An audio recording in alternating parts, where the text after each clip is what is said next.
Welcome to the show. I am extremely excited to have special guest Ron Sinha in the show. Ron, welcome to the show. Great to be here. Thank you.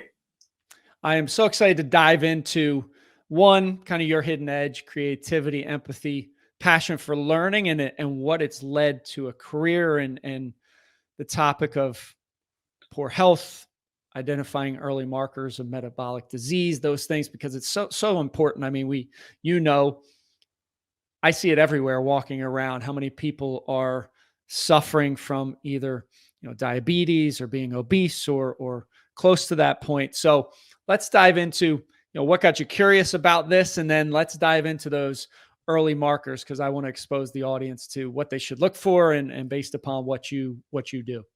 Totally. I think from childhood, I've always had that innate creativity. And in some ways, I think it got blunted when I got to medical school and went through medical training. Okay. Because there is a lot of rote memorization that happens in medicine.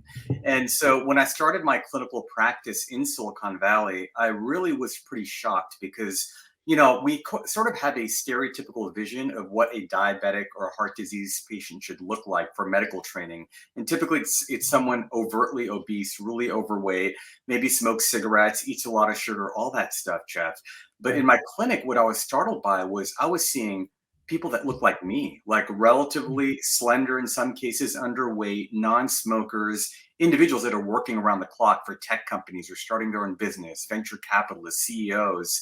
And often they were coming in with early markers or advanced markers of things like diabetes and heart disease. And the creativity really came in because I didn't really have creative options at that point to inspire them to make healthy lifestyle changes and to understand what's happening inside their body. I mean, Mhm. basically, I'd be giving them a one-page handout on the food pyramid. I'd be giving them sort of outdated scientific sort Right. of concepts and advice.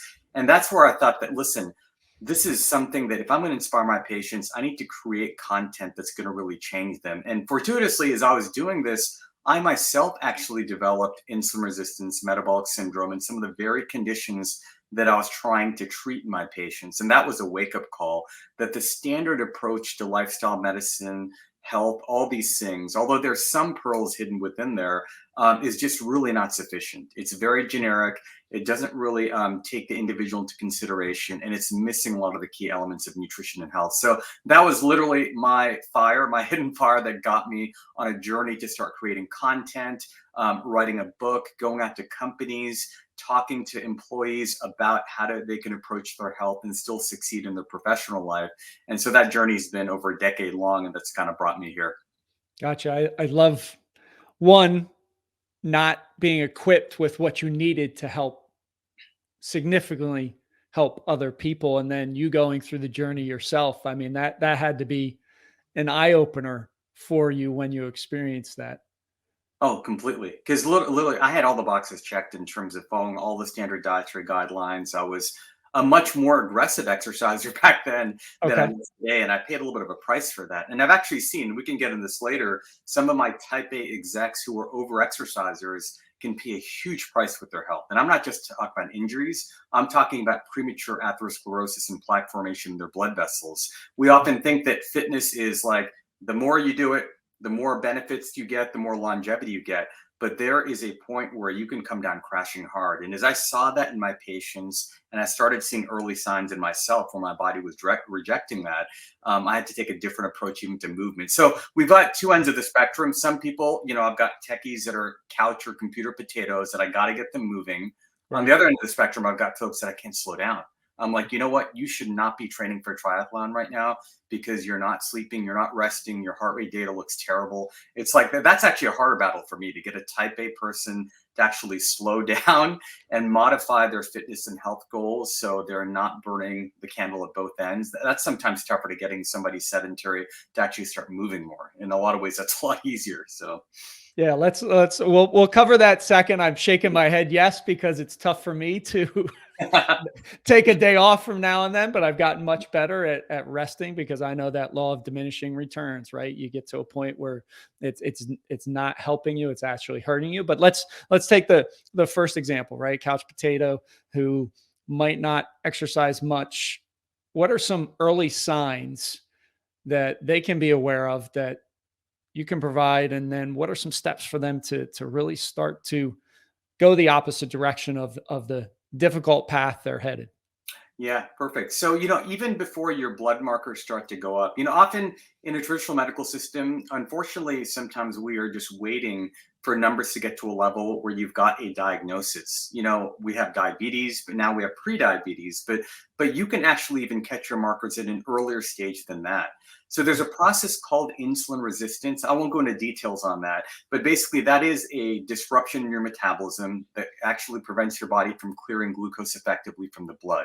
And that has all types of downstream abnormalities, from obesity, weight gain, even Alzheimer's disease. All these things are linked to problems with insulin.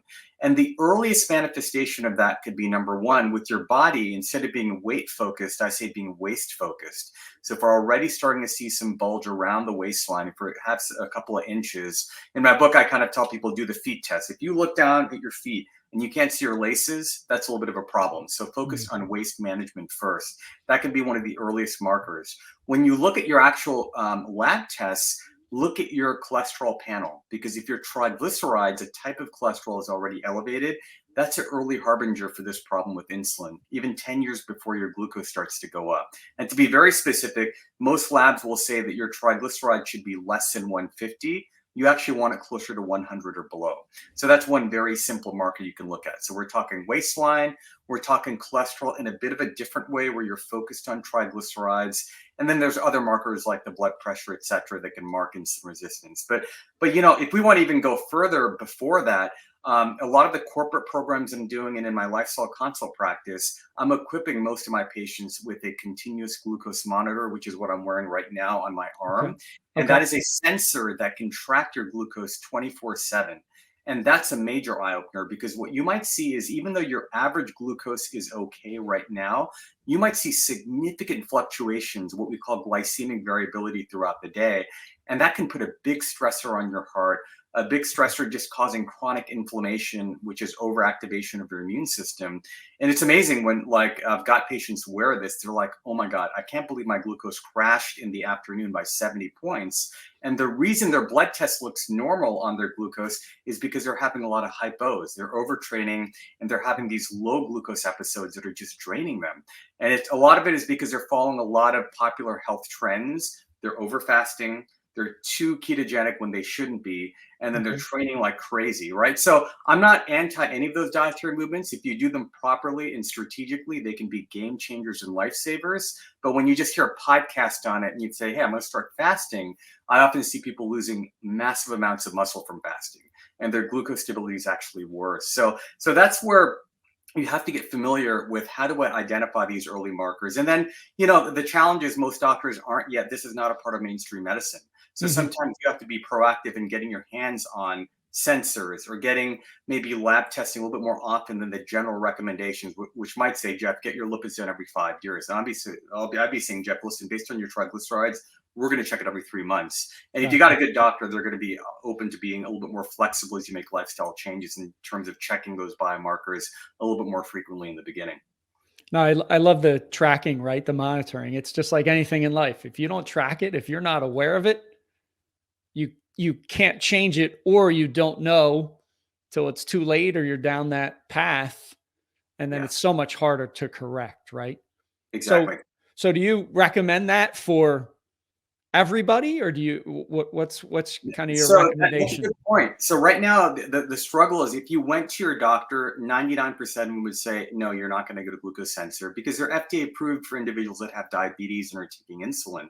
But Gotcha. luckily, there is a rising movement now. This is why there's venture-backed companies. We're doing this in our healthcare system, where now people are actually using glucose sensors just to catch these early markers of, are there variations or fluctuations that we shouldn't expect. So I'll give you a simple example. If you're an oatmeal fan, for some individuals, oatmeal in the morning is fantastic. It's great. For others, it's destroying their blood sugar. And before I was using these glucose sensors, I'd sort of try to guesstimate, is it good for you or not? Track your carbs, whatever. But now, literally, when you wear a sensor, you look at, okay, I expect a glucose spike because that's normal. But if that glucose spike is lasting more than 90 minutes, 2 hours, that's not normal. We've got to modify your breakfast. So for one person, it might be great. Another person, it may not be good.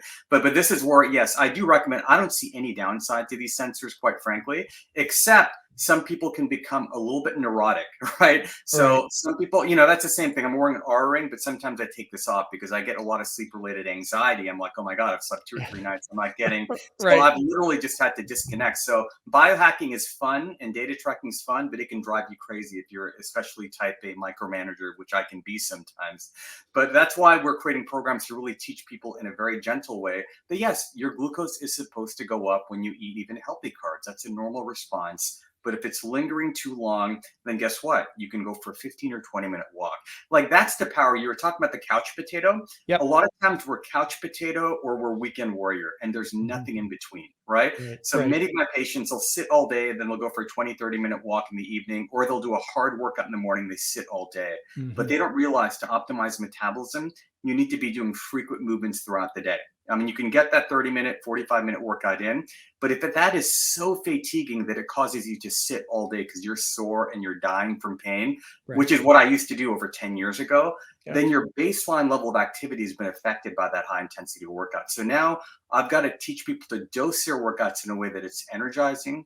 You get the metabolic benefit, but you've got some gas left in the tank. So you can go for a 15-minute walk. You can take the dog out. Hey, if you wanted to do a 20-minute jog in the evening, you've got enough energy to do that. So it's energy conservation.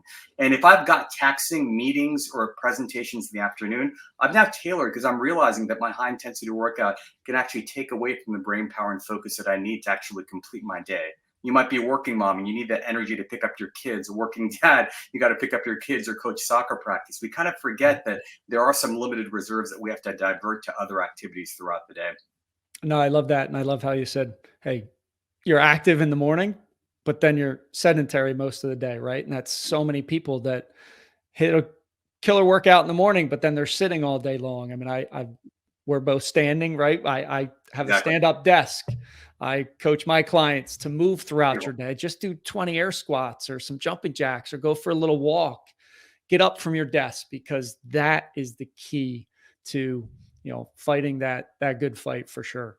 Oh, Jeff, I love the fact that you give that advice because one thing I want to say is a lot of my patients, they've figured out sitting, standing, and a lot of them have standing desks, but many of them I say are standing like statues all day. Mhm. And literally, they're just fixed in front of Zoom all day. And actually, prolonged standing is not good for your feet or lower back if you're standing stiff all day. Right. So instead of sedentary behavior, I tell people to avoid stationary behavior. Like Very if good. you're standing, like just like you said, I like moving. I'm a big fidgeter as well, not fidgeting in a nervous way, but in an active way. And there's studies at Stanford that show that if you actively fidget, these micro movements throughout the day can burn up to 2,000 calories. So that's a big win, right? So Oh, again, for my yeah. couch potato who does not want to go to the gym, does not want to jog or do something high intensity, just getting in the motion of standing, sitting, standing on one leg to challenge balance while they're in a Zoom meeting. I've got Mhm. we call this exercise snacking on little bits of movement throughout the day in various ways. You can sit in a very active position with your core engaged, and Yep. that's actually more calorically burning than just standing still. So that alternating position is huge. And when you wear a glucose sensor, you'll see often that you can flatten glucose peaks just by moving around. And if you don't have to be on camera, often we're just listening on mute. That's when you can do what you said, do some air Right. squats, get in a plank position, just really make like my standing workstation is like a little gym. I've got dumbbells, sometimes I got a Mhm. kettlebell, I got resistance bands. That's Nice. one of the secrets to really staying energetic and fit throughout the day.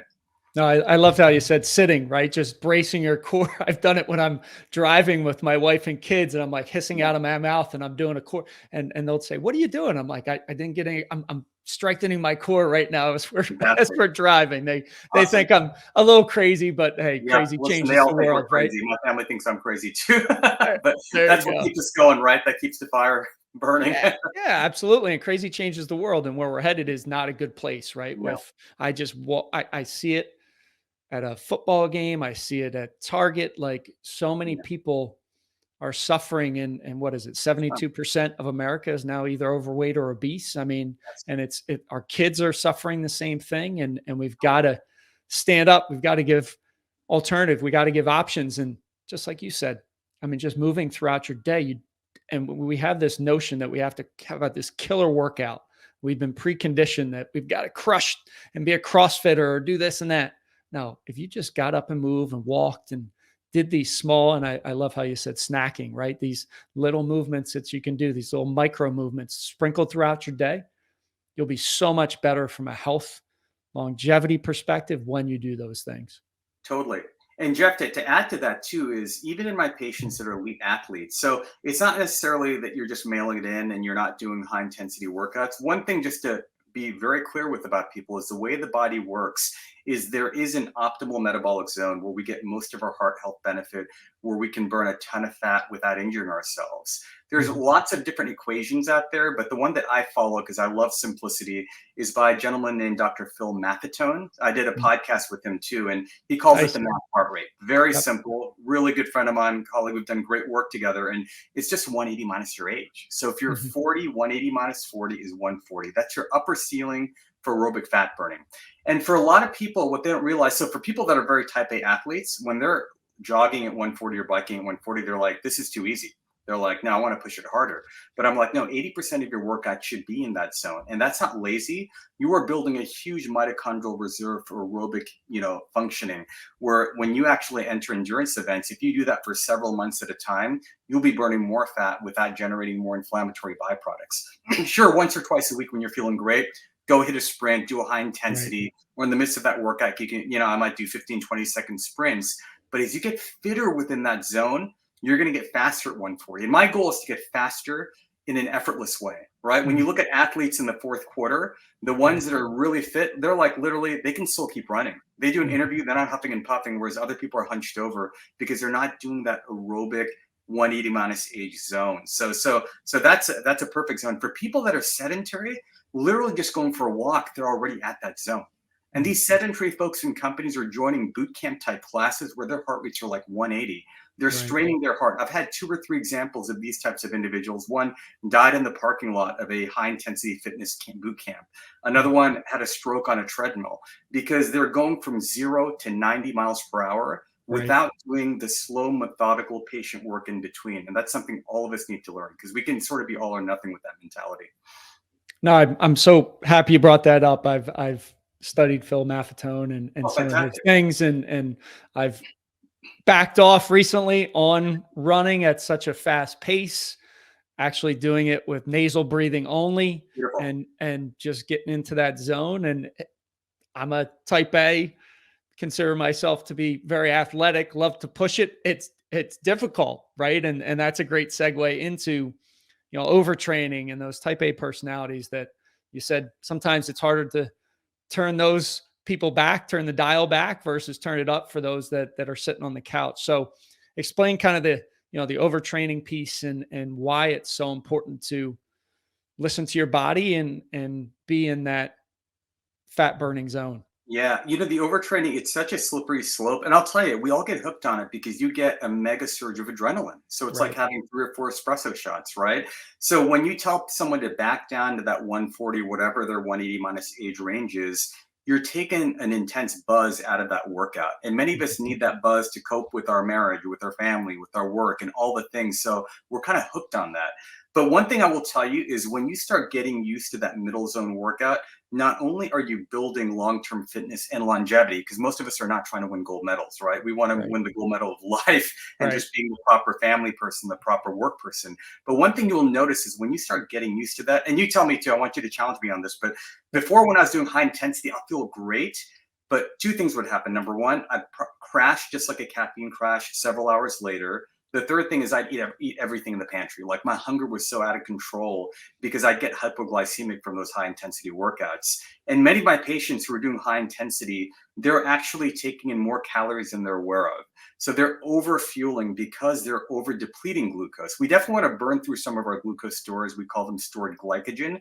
If you overdo that, you're going to probably end up over consuming calories. So one thing I found is being in that middle zone, I was not getting the intense hunger pains.